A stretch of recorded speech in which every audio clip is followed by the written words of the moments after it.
Hello, my name is Akia Thorpe, and I'm Vice President of the Metuchen-Edison branch of the New Jersey NAACP.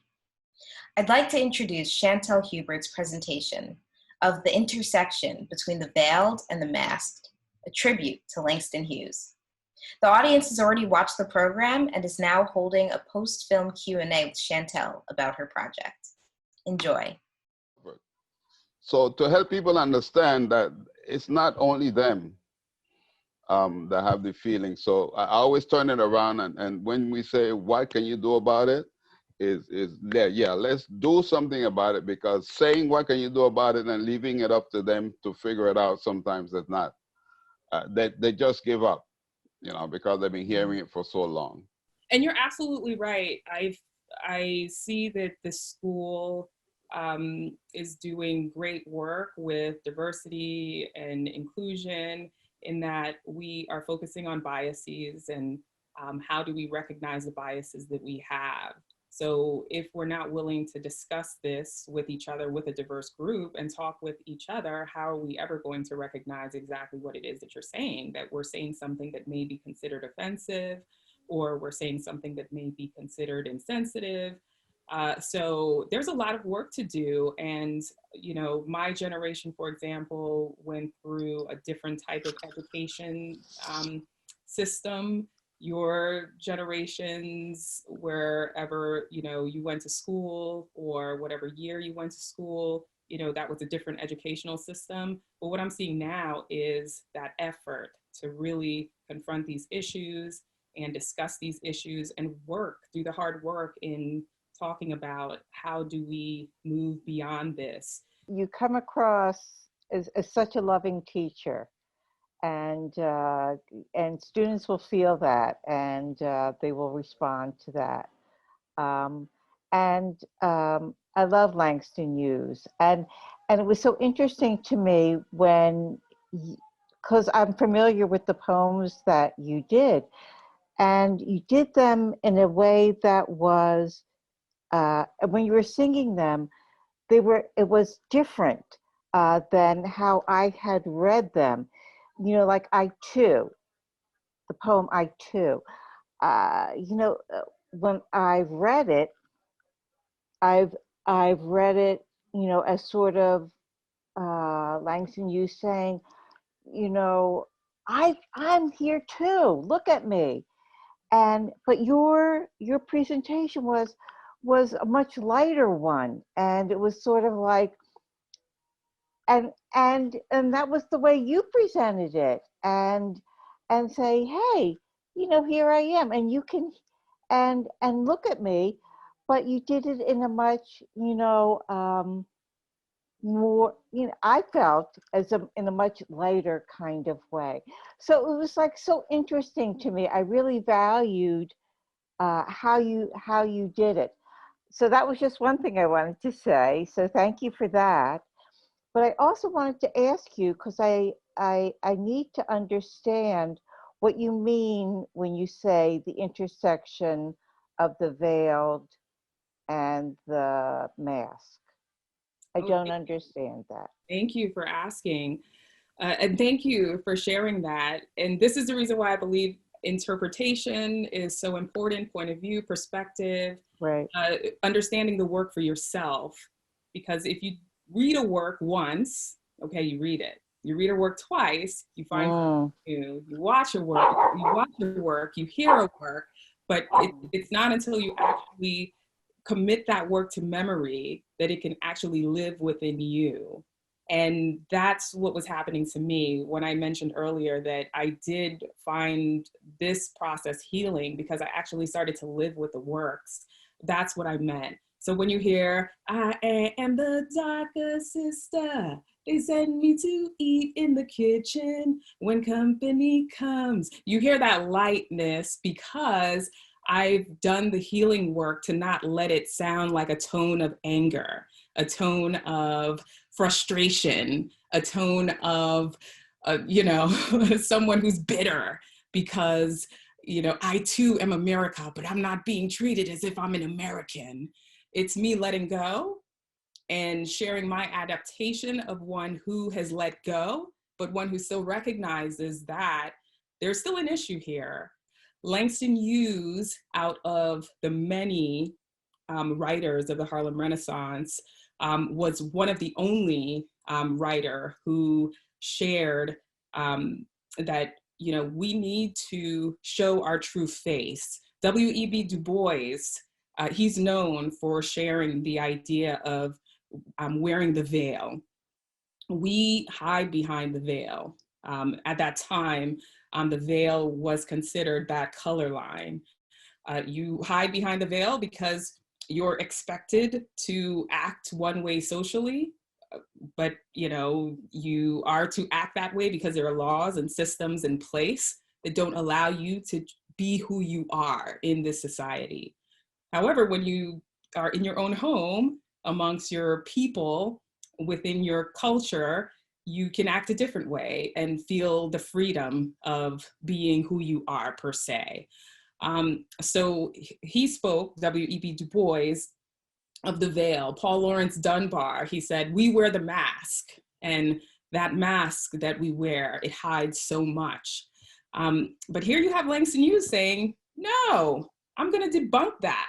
And we are no longer going to wear the veil and the mask. We are going to share who we are as a creative people, who we are as an intelligent people, who we are as activists, who we are holistically, so the world can see that we're here and we exist and we are not the image that has been portrayed, that is definitely the incorrect image of as a people. And when I say us, the African American community.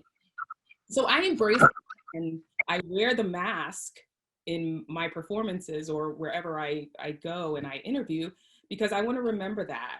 I do wear masks. We all wear masks now, right? We're in a COVID-19 world and we're wearing masks. And now we're actually able to do that experiment, that social experiment of wearing a mask and seeing how that actually changes our perspective.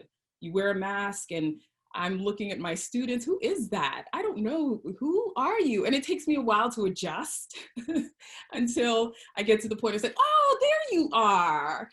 So the mask symbolizes that you're hiding, you're not yet ready to express who you are. And then I take off the mask because I'm mentally preparing myself to bring myself to you, to have no holds barred, to be one with the divine, to be one with the present moment and show my true face. Because Langston Hughes challenged us at one point to do that. What the work is that is moving you to this point of being able to move into the fullness without your mask? Is it your artistry? Speak to that, please. I had no choice, Linda. I don't know if you ever have been in a place where you feel like you've been muffled or you're not expressing who you are to the fullest extent of your being. I felt just this year alone, I felt that I was not really portraying everything that I am. I wasn't giving all of my creativity to the world. And I realized this is a true gift that I have. And it took me a long time to admit that when I started reading more of Langston Hughes' work and just reflecting on what is keeping me here as a teacher. I'm wearing a mask, I'm scared, I have a daughter in one arm, my students, and I'm planning and doing everything at one time. It was chaos, and it's still chaos to some extent. And I had to go to that place and find in me, within me, the meaning of everything again. Like, why am I here? What am I doing here? Yeah, because I was just like really catapulted to this new place where I felt like, okay, I know what it is I have to do at this moment. And if COVID-19 takes me or anyone else, I am not going to go down without showing my true self and letting the world know that this is me. I'm going to take off the veil. I'm going to take off the mask. And here I am. Wow. What a great coming together of your gift and where it's taken you. Wow. I had so many different experiences, and I can see the inequalities of what I was learning in some of those schools versus what I learned in other schools. I could see the inequalities when I was in my teacher training program and I went to the various schools to do my observations. Some of the schools that I visited, they were housed in dilapidated buildings. As I mentioned in the video, there wasn't enough for the teachers to teach their students. They had to raise money in order to get paper. They had to talk about who is going to get this paper in order for their students to learn something. That's in America. And here I am coming from a place that was 30 minutes away, and the students had no idea that this heaven, I call it heaven compared to where I was, even existed. So now imagine a kid going to a school like this, wanting to become a teacher and having to be in a school that's private where parents are paying a certain amount of money for their kids to be well educated, but you didn't come from that. So I don't know I'm not here to say that I know it all. I'm just here to express what I've learned personally from my experience, but I know that it's challenging for some teachers of color to be in certain school environments because the school environments don't necessarily speak to each other because there's so many inequalities. So once we get to the heart of our school systems being a place where students can feel safe and we're here to learn, and I can go to this school and see that these students are as happy as these students, then we don't have an issue. But the inequalities are so apparent that I don't know why people aren't in more of an uproar about our education system. Schools are responsible for a lot. And we just need to keep speaking to that and shedding light on what's going on. And then we'll probably come to some kind of understanding of how we can begin to make it more equitable for all. So I hope I answered the question somewhat. I know yes, you did. You actually clarified it for me. I liked your answer, and you actually educated me because I'm not a teacher, but I'm pro-teacher. In the 70s, if not at the same time, wasn't the Head Start programs supposed to help the students bridge the gap from one kind of education to another? I remember I started working with the state in 1970, and they brought Black students, college students, college educators out the South to educate students in the Essex County and also New Jersey, different areas. And the teachers were saying the same thing that you're saying now, that there was a difference in the school systems of where you went to school as opposed to the one that's 20 miles away or so and so forth. So what I'm trying to say is that the Head Start program 30, 40 years ago was supposed to change the difference in these school systems. And those kids who went through the school system at that point are now grandparents, if not great-grandparents, and in many ways things haven't changed. I personally don't understand why, because they pour a lot of money into these school systems, and I know a lot of people blame the parents, but some blame the educators, the unions. I don't understand. Well, Doris, I appreciate that. And I thought I couldn't understand it until I saw what unfolded at the Capitol, and until I experienced this last presidency and everything that we've been experiencing over the last couple of years or few years. I didn't want to admit that this was happening in the country, but here it is right before our eyes. I understand what you're saying, but still, I see it going from generation to generation, not getting any better. I remember when like I said, in the early 70s, when I didn't have a car. I would be on the bus and mothers or fathers were cussing at their kids. Now that's how they learn to cuss, okay? And they take it into the school and they take it to you as a teacher. And they don't see anything wrong with that. But it is something wrong. I remember I grew up in Westfield, and I don't remember when it was, but after I was an adult, they were going to put computers in our schools. What they did was they put an ad in the paper and said, we need electricians, we need other people in the community who have these skills to come to these Saturdays to install this kind of equipment in our schools. Now, I'm not for sure how they got the computers, but as far as getting electricians, they were community people who lived in Westfield who had those kind of trades, who did it for their schools. They did that. I don't understand, like a big place, let's say Newark, you don't have electricians there that would dedicate certain Saturdays to do certain kind of work. I don't understand the difference. So Doris, do you see, I know you say you don't understand it, but do you see any kind of, have you had an epiphany over the years of what could be happening? No, I'm sorry. I don't know I remember, I think he was from Yale or somewhere, with a Dr. Coomer, who talked about having a buy-in from the student, from the parent to the educator, and that's how you move things positively. I don't see the buy-in coming in from the parents sometimes and the educator meeting at one point to help the student who may wish to do better.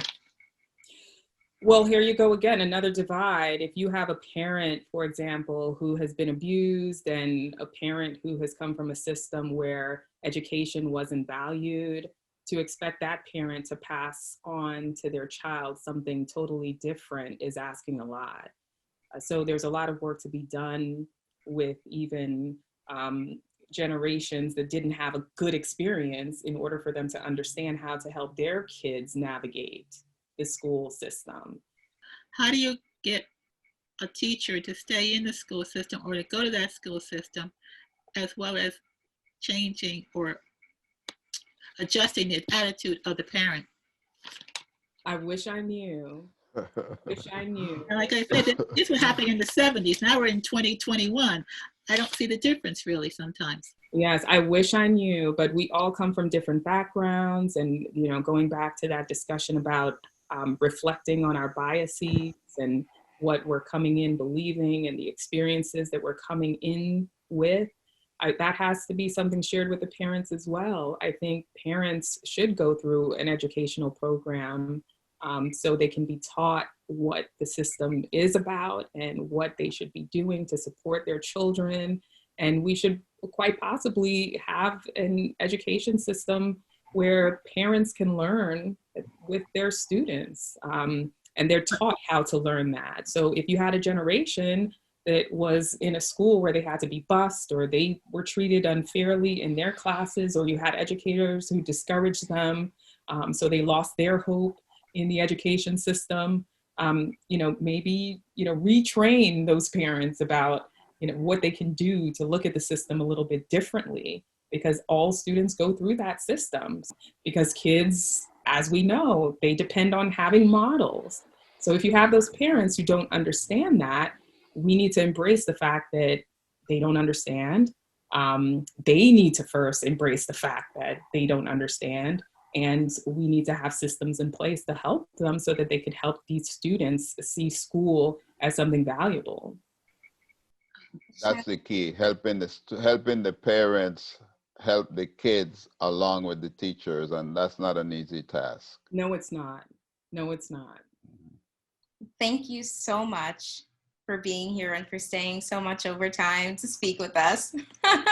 Thank you. I enjoyed this time. I really did. Thank you. I appreciate everyone taking time out of this busy, snowy day over here to view the intersection between the veiled and the mask, and to ask such thought-provoking, meaningful questions. I appreciate this wholeheartedly.